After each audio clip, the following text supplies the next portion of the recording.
Good morning, students. I am Poonam Agarwal from KBCRPF Mukama Ghat, and I welcome you all to today's English class. Today we are going to discuss 6th chapter from Footprints Without Feet, class 10, and the name of the chapter is The Making of a Scientist. This chapter is written by Robert W. Peterson, and it is about a young and bright scientist whose name is Robert H. E. Wright.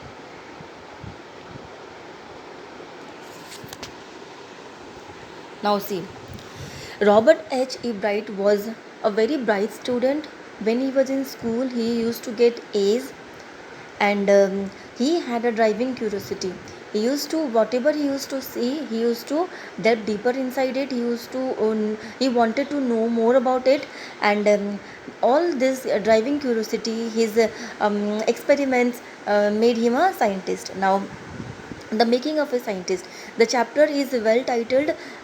This chapter tells us about the qualities which is needed, which makes a person into a scientist. And Richard H. E. Bright had those qualities, and it gives us an example of how he became a scientist. It tells us about his childhood, his experiments, his hobbies, his interest, and many more things. He was not only a successful scientist, he also became an astronomer. He was a debater, a public speaker, and he was a good canoeist. So, apart from his experiments, he was interested in many more things. Richard H. E. Bright grew up in Reading in Pennsylvania. In kindergarten, E. Bright collected butterflies. Now, Richard H. E. Bright, he grew up in a place called Reading in Pennsylvania in US. And he says in the chapter that there were not much things he could do in Reading in that place. He cannot play football or a baseball, but he could collect things. He used to collect things like he used to collect fossils, he used to collect rocks, he used to collect coins, and also butterflies. So from the very beginning he had a scientific bent of mind, and he was interested in knowing things, in studying things, in observing things. His mother would take him on trips, bought him telescope, microscope, cameras, mounting materials, and other materials required for learning.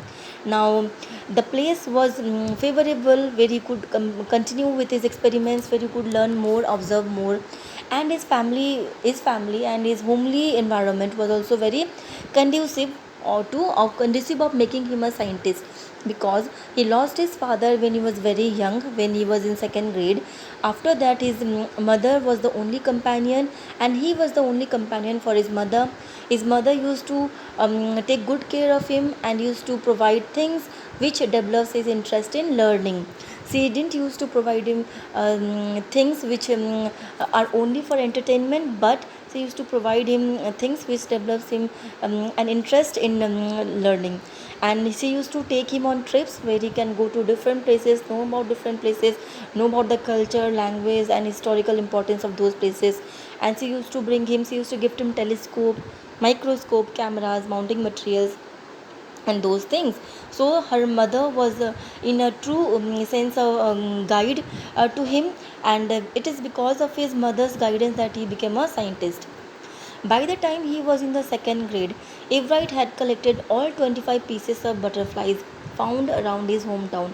Now, we have discussed his childhood. He was a very good student, and study was always very easy for him.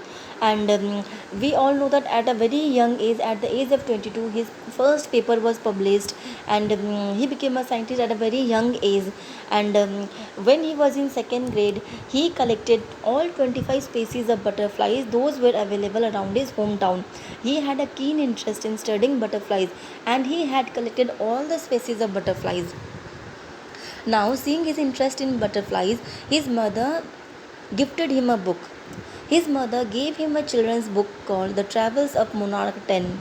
That book, which told how monarch butterflies migrate to Central America, opened the world of science to Richard. Now, this book, The Travels of Monarch 10, which was gifted by his mother to Richard H. E. Bright, was written by a scientist from University of Toronto, Canada, and his name was Frederick A. Urquhart.